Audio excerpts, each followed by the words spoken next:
무익하나마 내가 부득불 자랑하노니 주의 환상과 계시를 말하리라. 내가 그리스도 안에 있는 한 사람을 아노니 그는 14년 전에 셋째 하늘에 이끌려간 자라. 그가 몸 안에 있었는지 몸 밖에 있었는지 나는 모르거니와 하나님은 아시느니라. 내가 이런 사람을 아노니 그가 몸 안에 있었는지 몸 밖에 있었는지 나는 모르거니와 하나님은 아시느니라.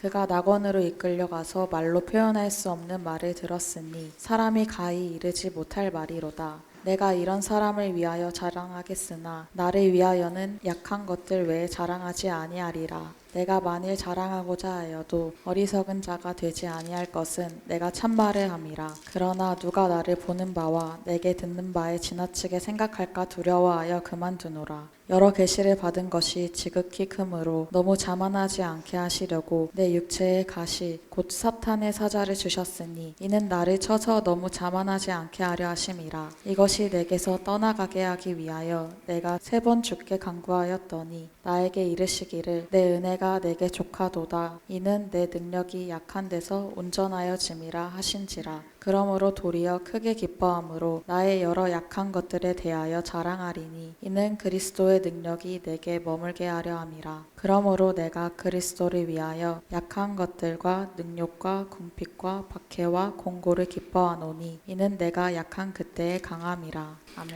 샬롬. 우리 형제자매 여러분들을 환영하고 축복합니다.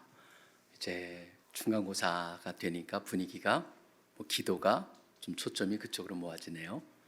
그래서 오늘도 약간 좀 줄어든 것 같은데 우리 이 말씀 사실 오늘 말씀이 의외로 사람들이 아는 것 같지만 또 오해할 수 있는 그런 영역이고 또 이 말씀이 우리한테 어떻게 적용이 되며 여러분들이 여러분의 삶을 살면서 일어나는 많은 것들을 해석하는 굉장히 중요한 패러다임 또는 틀을 제공하는 프레임을 제공한다는 그런 부분이라고 저는 생각을 합니다. 사실 고린도후서 12장 1절에서 10절까지는요 한 3부분으로 딱 나눠질 수가 있어요. 1절 같은 경우는 배경을 얘기하는데 이게 11장하고 연결이 되어 있습니다. 그 다음에 보면은 그곳에 자신의 굉장히 놀라운 경험을 얘기하고 그 다음에는 자신의 육체의 가시라고 우리한테는 번역이 되어 있는 그런 그 어려움을 갖다가 얘기하면서 그 안에서 답을 찾아가고 또 사랑한다라고 하는 그 사랑의 메시지를 전달하고 있는 게 바로 이 부분입니다. 사실은 여러 가지로 제가 이렇게 보면서 보면은 이게 무슨 말일까? 사실 굉장히 사도 바울이 여기 특징 하나가 있어요. 왜냐하면 딱 안 들어와요, 맨 처음에는. 무슨 말인지는 알겠는데 왜 이렇게 계속적으로 get to the point, 그냥 포인트를 딱 하지 왜 이렇게 망설일까? 여러분 시극히 망설이는 이유가 있습니다. 그것을 갖다가 이해할 때만이 우리가 여기서 우리를 향한 그런 원리를 찾아낼 수가 있습니다. 먼저 한번 말씀을 갖다가 한번 자세히 살펴보고 그 다음에 우리한테 적용할 수 있는 걸 한번 3가지를 제가 생각을 해보고자 합니다. 다른 때보다 조금 더 말씀에 집중을 하고자 하는 것, 보고자 하는 것은 바로 지난번에 제가 계속적으로 전도서를 갖다가 얘기하고 또 어떤 한 인물을 얘기하고 다음 때 또 전도서로 돌아갈 겁니다. 왜냐하면 전도서만 쭉 하게 되면 여러분들이 너무나 철학적인 얘기만 하다 끝나요. 그러다 보면 지루해질 수 있기 때문에 지난번에 뭐라고 그랬습니까? meaningless, 해 아래 이게 전부라면은 모든 게 다 의미 없는 것이다. 그렇지만 성경은 해 아래 있는 이게 전부가 아니라고 하기 때문에 순간순간 하루하루 또 매 경험이 meaningful하다라고 하는 것이 바로 성경의 가르침이에요. 사도 바울도 지금 자신의 특별한 의미를 갖다가 어느 것과도 비교할 수 없는 어떤 경험을 얘기하는데 그것을 갖다가 알기 전에 먼저 생각해 보야 될 게 1절에 나와 있는 이 표현이에요.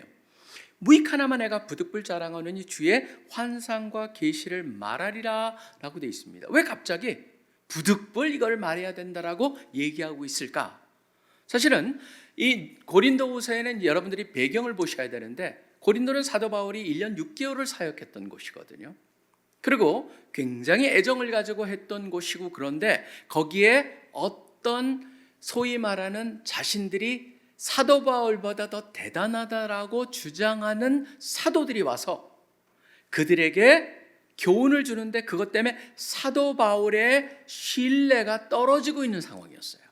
그러다 보니까 이들을 갖다가 뭐라고 부르냐면은 지금 11장 5절을 보시면은 여러분들이 이 배경을 갖다 이해하려면은 이 단어 두 번이 표현이 나와요. 11장 5절에 이렇게 되어 있습니다. 나는 지극히 크다는 사도들. 그렇게 되어 있어요. 그렇기 때문에 여러분 그 헬라어가 참 재밌어요. 지극히 크다는 사도들이 헬라어 보면은 여러분 보시면은 우리 사람들 중에 대단한 사람은 슈퍼맨 그러잖아요. 여기 보면 후퍼라고 하는 단어를 써요. 후퍼. 굉장히 비슷하잖아요. 슈퍼랑. 그 후퍼가 뭐냐면 뛰어난, 아주 후퍼. 그러니까 exceeding한 그런 의미를 갖다 갖고 있어요. 그러니까 후퍼 어퍼슬이 있다라고 하는 게 나오고 여기 한 번 나오고 그다음에 12장 11절에 한 번 더 나와요. 그 표현이. 그러니까 지극히 크다는 사도들, 그들은 뭐냐? 사실은 굉장히 부정적인 영향을 끼쳤다는 것을 11장을 보면 알 수가 있습니다. 이 사람들이 어떻게 했습니까? 지금 보시면은 이렇게 얘기합니다.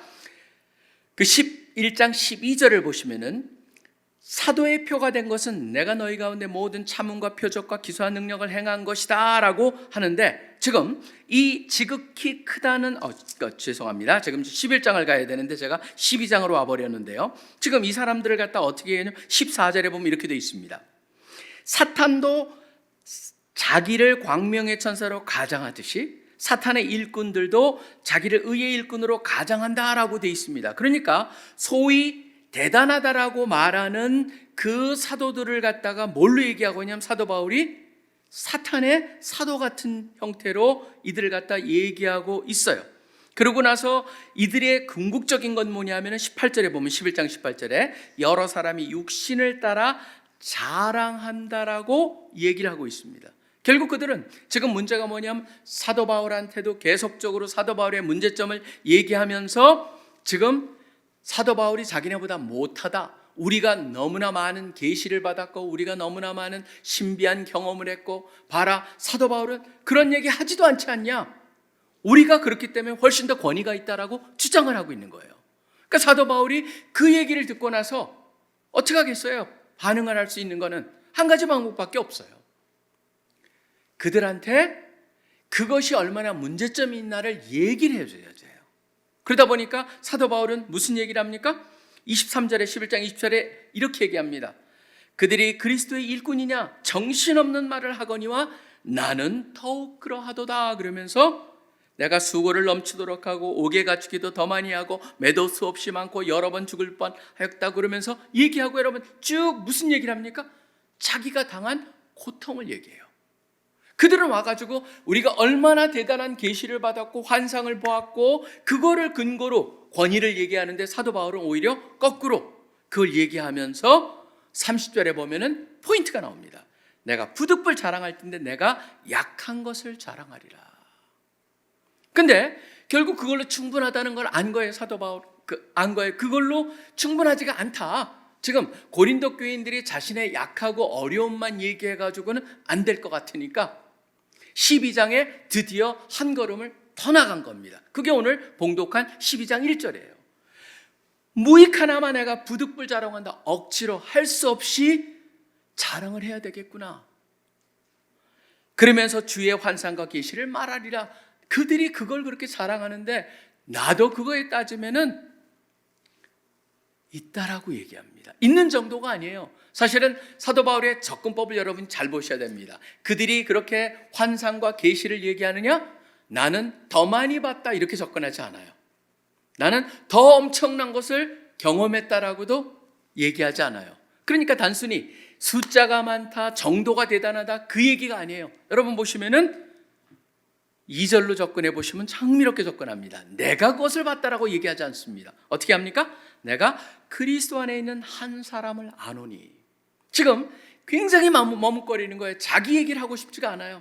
자기면서도 자기라고 하기보다는 누구라고 얘기하냐면 그리스도 안에 있는 한 사람이라고 얘기하고 있어요. 여러분 이거는 밑줄을 쳐놓을 필요가 있습니다. 굉장히 중요한 표현입니다. 조금 이따 우리가 돌아올 겁니다. 왜냐하면 그리스도 안에 있는 한 사람을 안다. 그는 14년 전에 셋째 하늘에 이끌려간 자다라고 되어 있습니다. 셋째 하늘은 뭐냐면 그 당시 사람들은 하늘을 세 개로 나눴습니다. 간단하게 우리가 지금 있는 해가 있고 달이 있는 그걸 첫 번째 하늘, 두 번째 하늘은 별과 같은 것들이 있는 두 번째 하늘, 세 번째 하늘은 뭐냐면 그 위에 있는 하나님이 계시는 그곳을 말하는 거예요.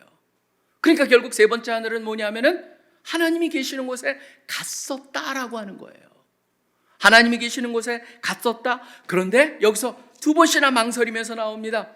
이끌려간 자라 그가 몸에 있었는지 몸 밖에 있었는지 나는 모르거니와 하나님은 아시느니라. 내가 이런 사람을 아노니. 자기라면서도 계속 3인칭으로 얘기하고 있어요. 제3자인 것처럼. 그리고 또 한 번 반복을 합니다. 그가 몸 밖에 있었는지 몸 안에 있었는지 몸 밖에 있었는지 나는 모르거니와 하나님은 아시니라. 두 번씩이나 반복하면서 뭐랍니까? 사도 바울이 지극히 망설이고 있구나, 그런 얘기를 하는 것. 그러고 나서 4절에 보면 세 번째 하늘을 뭐라고 얘기합니까? 낙원이라고 얘기를 하죠. 그가 낙원으로 이끌려가서 말로 표현할 수 없는 말을 들었으니 사람이 가히 이르지 못할 말이로다. 지금 표현이 뭐예요? 그냥 소위 크다고 주장하는 사도들이라고 불리는 사람들이 자기는 계시를 받다, 환상을 받다 그러면서 그걸 나누면서 그거에 근거해서 권위를 행사하는데, 사도 바울은 나는 더 많이 받다, 더 큰 걸 받다가 아니에요. 뭘 얘기합니까? 오히려 내가 경험한 것은 완전히 different kind라고 얘기하는 거죠. 완전히 다른 종류였다.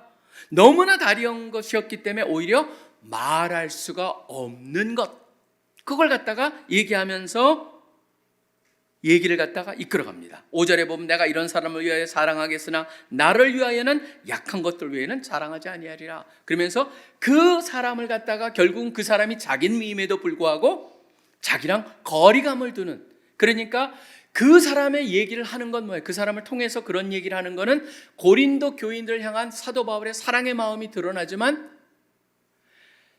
자랑하고 싶지 않은, 자랑에 근거한, 그걸 가지고 하고 싶지 않은 자기의 마음을, 거리감을 둠으로써 표현하고 있는 것이죠. 6절에 보면 내가 만일 자랑하고자 하여도 어리석은 자가 되지 아니할 것은 내가 참말을 말함이라. 할 수가 있어요 원래는. 근데 하지 않겠다고 얘기합니다. 그러나 누가 나를 보는 바와 내가 듣는 바에 지나치게 생각하고 두려워하여 그만두노라. 여기서 여러분들이 또 줄을 하나 쳐놓을 중요할 표현이 있습니다. 나를 보는 바와 내게 듣는 바가 나의 권위의 근거가 되어야 된다는 거예요. 내가 경험한 그 엄청난 것을 근거로 내 권위가 결정되는 것이 아니고, 여러분 이거는 참 주의해야 됩니다. 왜냐하면 많은 사람들이, 여러분 실질적으로 그런 사람들 많아요. 나는 엄청난 것을 봤다, 엄청난 것을 경험했다, 그러면서 그 엄청난 걸 얘기하면서 결국은 어느 쪽으로 사람들이 이끌어갑니까? 그렇기 때문에 내가 그런 걸 본 나도 엄청난 사람이다라는 걸로 끌려갈 수가 있어요. 그러니까 사도 바울은 무슨 얘기를 하냐면 그 두 개를 구분을 합니다. 엄청난 것을 봤어요, 경험했어요.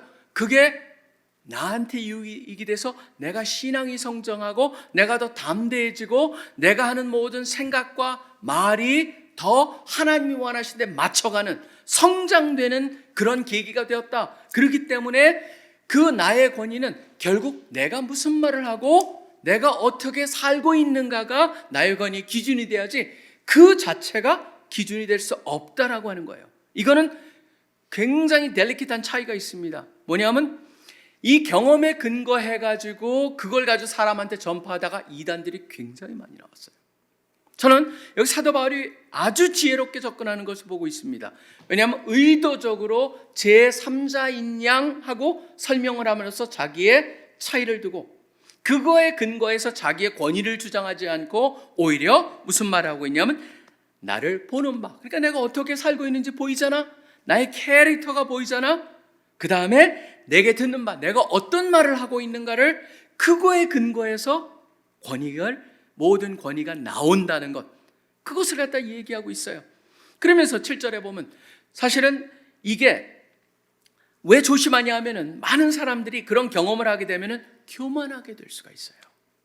사도 바울은 거리를 두면서 이렇게 얘기합니다. 여러 계시를 받은 것이 지극히 크므로 너무 자만하지 않게 하시려고 내 육체의 가시, 사실 이 표현이 조금 그렇습니다. 왜냐하면 원래 육체라고 하는 단어로 우리 번역을 했는데 정확히 말하면 헬라어로 하면 육신이라고 번역하는 게 더 정확합니다. 왜냐하면 헬라어에는 굉장히 그 표현들이 다양한 게 있습니다. 여러분이 아시면은 그 영어에도 그게 그대로 지금 그 헬라의 흔적이 남아 있어요.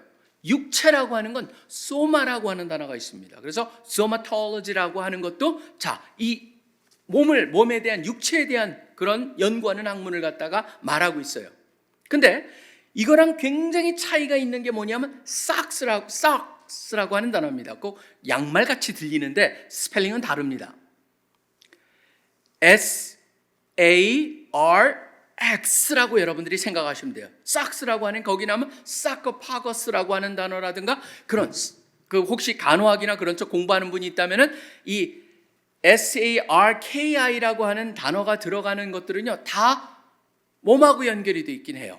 근데 그 단어가 뭐냐면 때로는 몸이 될 수 있고 때로는 이 다른 몸의 우리의 일부지만 몸이 아닌 뭔가 다른 것을 얘기할 수가 있습니다. 그렇기 때문에 육신의 가시라고 해석을 하는 거는 이게 육체 가시라고 그러면 딱 몸의 병이잖아요.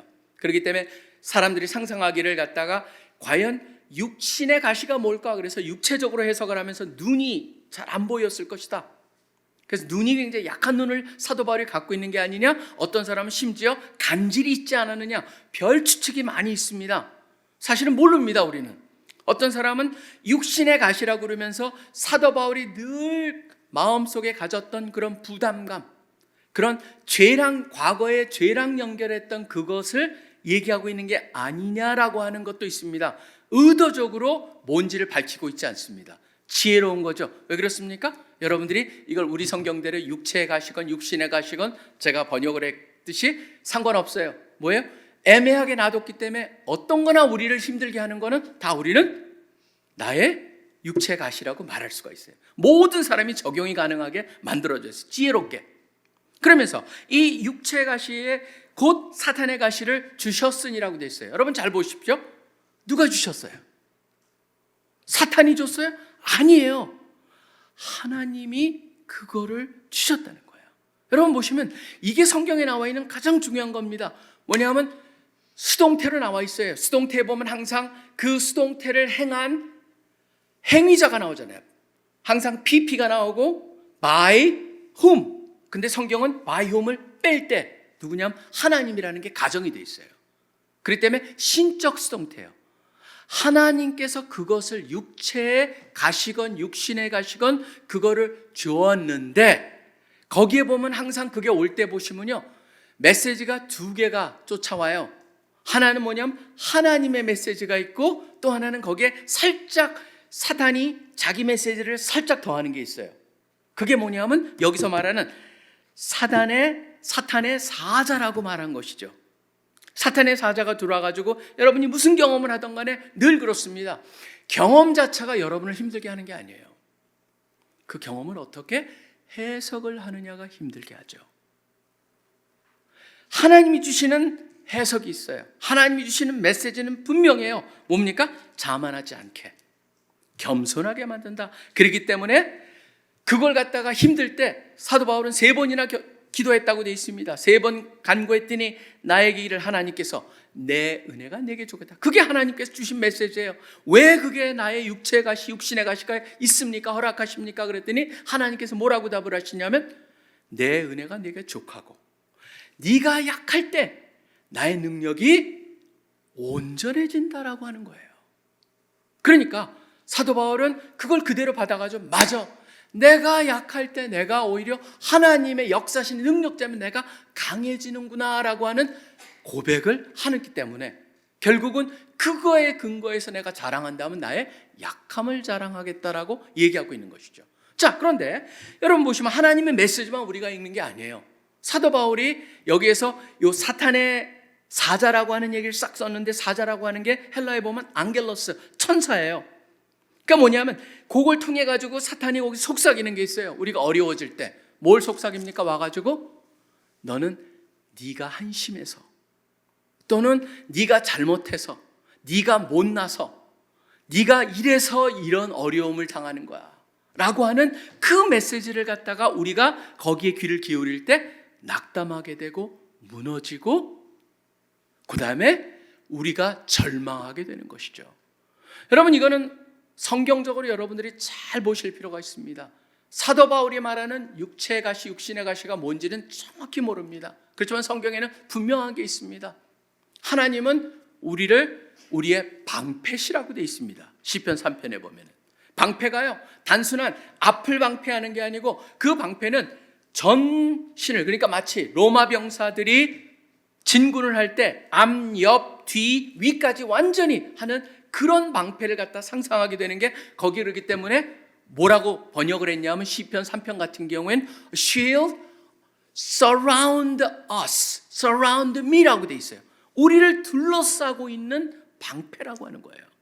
그렇기 때문에 우리가 어려운 일이 있고 힘든 일이 있을 때 하나님은 어떻게 보면은 왜 그런 일을 당하게 하셨을까? 거기서 생각해보는 옵션 중에 하나 뭔지 아세요? 그때 그 일을 당하지 않았으면은 더 큰 일을 당하기 때문에 오히려 그것에서 우리를 보호하신다라고 볼 수가 있다는 것이죠.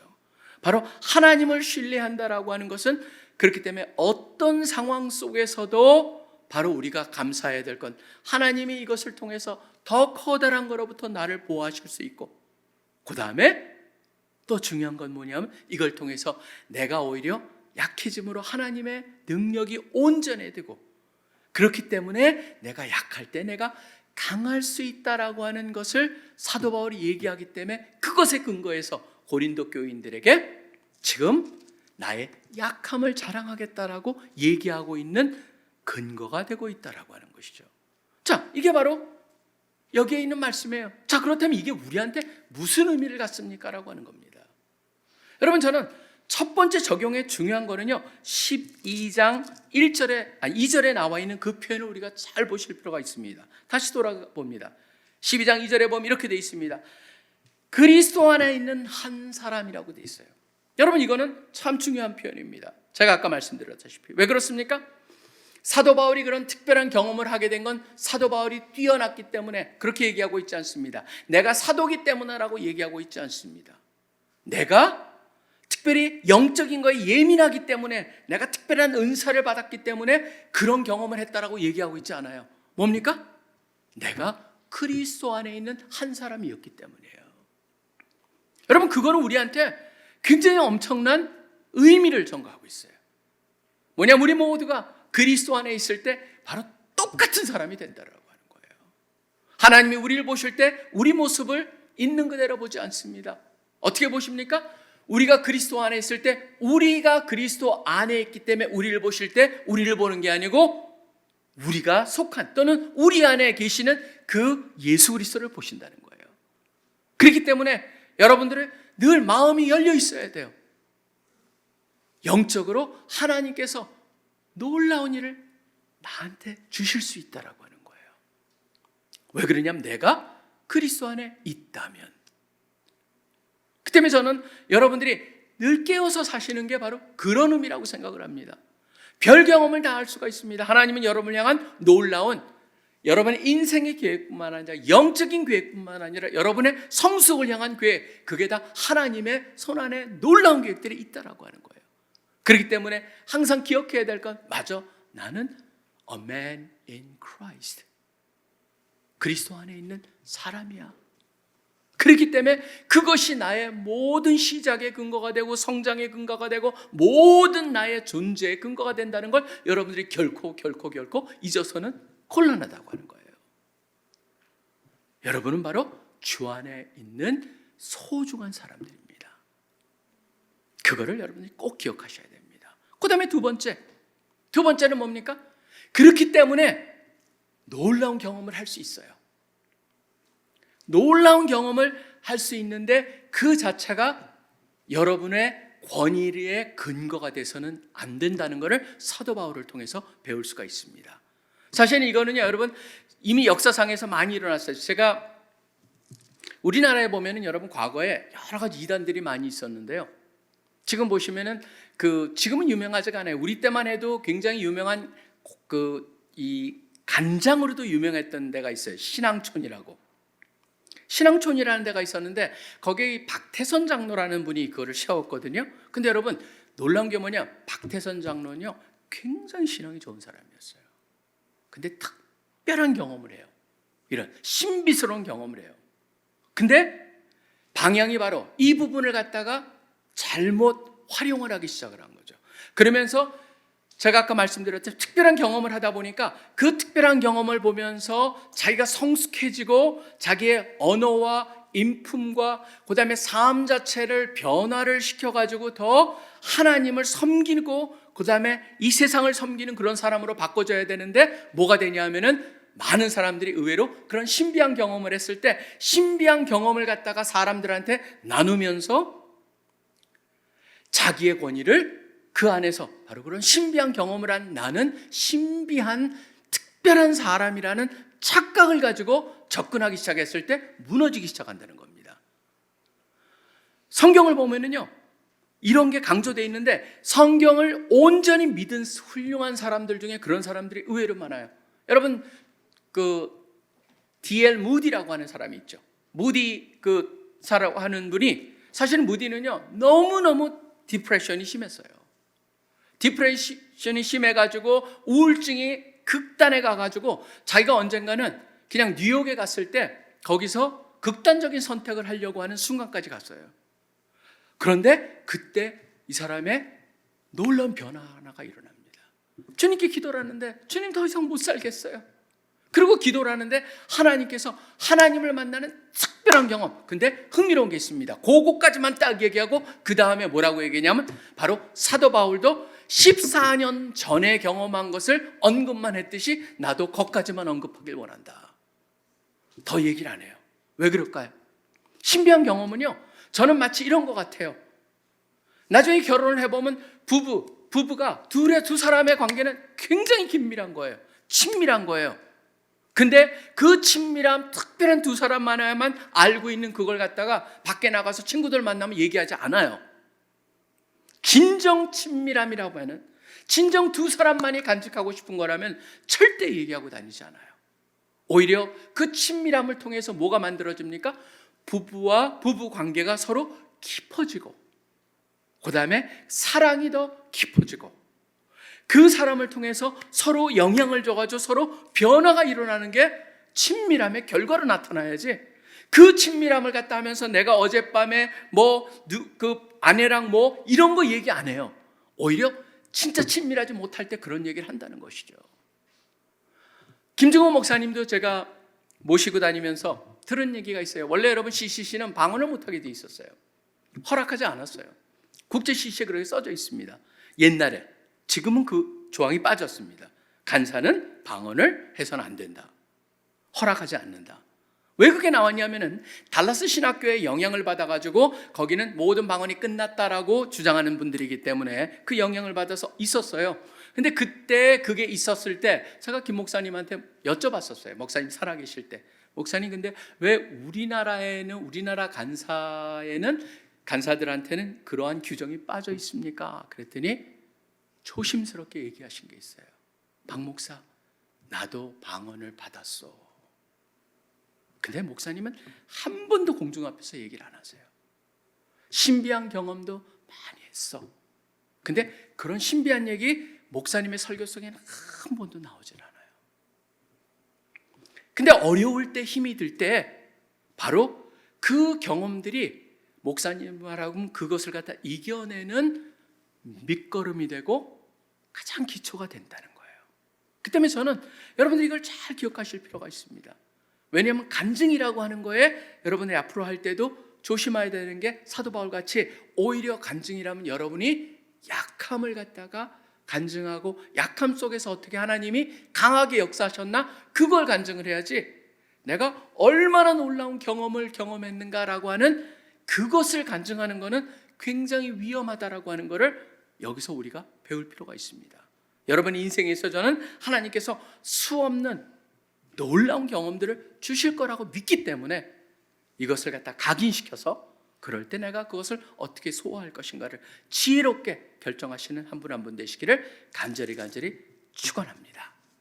그리고 마지막으로 세 번째가 바로 뭡니까? 세 번째는요, 바로 육체의 가시, 육신의 가시를 대하는 태도라는 거예요. 아까도 우리가 기도를 하면서 감사를 세워본다라고 하는 우리 오늘 기도하시는 우리 순장님의 글 들으면서 참 오늘 말씀하고 연결이 된다고 생각했어요. 우리가 항상 우리의 기쁨은 언제 있습니까? 감사는 언제 있습니까? 잘 돌아갈 때만 주로 감사가 나와요. 그거는 감사하지 말래도 저정적으로 나와요. 그런데 우리가 감사해야 될 건 바로 뭐냐면요, 어려울 때 오히려 감사할 수 있어야 돼요. 여러분 가운데 잘 안 풀리는 것이 있고 나의 약점이 있고 결정적인 핸디캡이라고 하는 생각이 있을 때, 그게 들 때, 그때 뭐예요? 그게 감사의 이유가 되게 해야 돼요. 전 그렇기 때문에 무엇이든지 잘 돌아가기 때문에 감사가 없는 사람은 지극히 불행한 사람이라는 생각이 들어요. 왜 그러냐면요, 여러분 보시면은 여기에 아까 사단의 사자가 와서, 지금 우리 성경에 보면은 나를 쳐서라고 돼 있습니다. 이 친다라고 하는 단어를 영어에 보면은 제가 가진 NLT에는 torment라고 번역을 했습니다. 근데 킹 제임스 보면 부패한다고 돼 있어요. 여러분, 부패. 사실은 그 프랑스에서 나온 이 어원이 다른 겁니다. 하나는 부패라고 그래서 우리 점심 부패, 저녁 부패 그게 있는가 하면은, 부패는 뭐냐면요, 우리를 갖다가 끌어내린다는 거예요. 뭐냐면 낙담시킨다는 거예요. 원래 그게 여기 의도입니다. 사단의 그 사자가 와서 우리로 하여금 낙담시킨다. 예를 들면 여러분들이 내가 육신의 가시라고 생각하는, 모르겠어요 어떤 게 될지, 혹시라도 최근에 어떤 그 사람한테 아주 부정적인 얘기를 들었거나 최근에 뭐를 실패한 경험이 있을 때, 그때 와서는 오는 나를 갖다 굉장히 낙담시키는 게 뭡니까? 네가 못나서 그래. 넌 원래 그런 존재야. 그렇게라고 이 사단이 거기다 살짝 이메일에 첨부 파일 듯이 살짝 보낸다면 우리가 어떻게 해야 돼요? 그거를 이그노어하고, 그건 소음이거든요. 버릴 수 있고, 신호는 뭐예요? 하나님께서 그걸 통해서 뭐예요?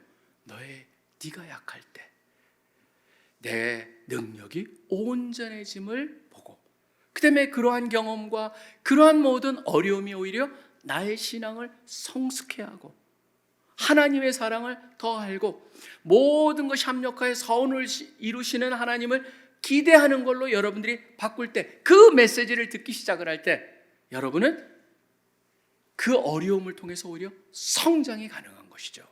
그렇기 때문에 성경은 이걸 가르칩니다. 여러분의 눈물이나 고통이나 어려움을 낭비하지 마십시오라고 하는 거죠. 그 자체가 다 가치가 있고 그 자체가 하나님의 허락하심 속에서 일어나기 때문에 여러분이 특별히 힘들고 잘 안 될 때 오히려 하나님 힘이 들어요. 그렇지만 감사해요. 왜냐하면 내가 약할 때 하나님의 능력이 온전해지기 때문에 고백하길 원합니다. 내가 약할 때 오히려 강함이고, 그렇기 때문에 나는 그 약함을 오히려 감사하고 자랑할 수 있는 자가 되게 해주시고, 그것을 통해서 하나님 안에서 성장하기를 소원합니다. 그렇게 기도하시는 여러분, 바로 그걸 통해서 바로 다음 단계로 올라가시는 우리 한 분 한 분 되시기를 간절히 축원합니다. 그렇기 때문에 우리 믿는 사람의 인생은요, meaningful한 거예요. 조그마한 것까지도 meaningless한 게 아니에요. 다 의미가 있어요. 거기서 의미를, 제대로 된 의미를 찾아낼 수 있는 사람들, 그게 바로 성장의 비결이 되는 거예요. 그런 분들이 되시기를 간절히 축원합니다. 기도하겠습니다. 하나님 아버지, 감사합니다. 우리의 삶, 우리가 돌아보면서 늘 어떤 특별한 것에 우리의 생각이 사로잡혀가지고, 때로는 잘 될 때 그것이 굉장히 우리가 잘났다고 생각을 하고, 때로는 우리가 안 될 때 그것이 우리로 하여금 우리를 갖다가 좌절하게 만들고 낙담케 하고 열등의식이 쌓이는 걸로 변질되는 것을 보게 됩니다.